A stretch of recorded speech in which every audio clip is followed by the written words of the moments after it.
Hi students, in this video we will discuss about extern storage class. Here for extern storage class, in order to declare those variables, we use a keyword called extern, and memory will be allocated in primary memory or RAM and the default value. Here for extern storage class, there is no default value.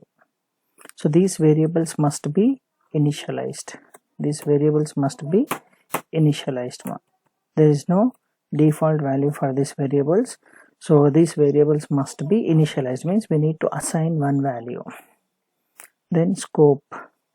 So if these variables are declared inside a block or function, they are visible only in that block or function. If they are visible outside the block or function, they are visible in all the functions. Scope is, if they declare inside a function, it is local.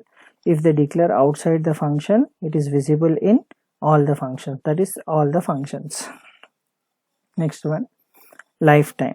So here lifetime memory will be allocated till the execution of program completes, till the execution of program. So whereas other storage classes till the execution of function, whereas static and extern are till the execution of function completes. These are the different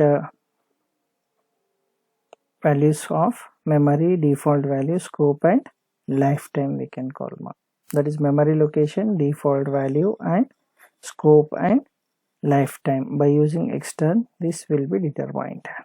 Now let us see one example for extern storage class.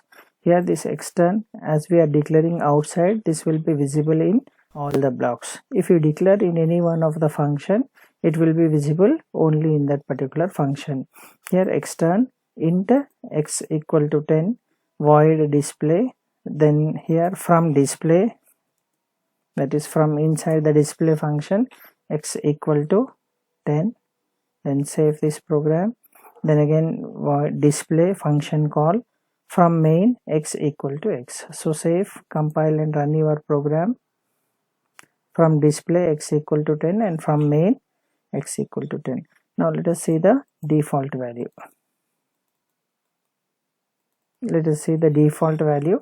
Here I am using x. Suppose if you do not assign any value, save your program, compile and run the program, it is giving error, undefined reference to x. That is, default variables must be assigned some value. Here now I am assigning 11, so compile and run the program, so displays 11. Here even extern variables, they are accessible even in other files also, they are accessible. That is the one more advantage with extern storage class. Okay, thank you for watching. See you in next video.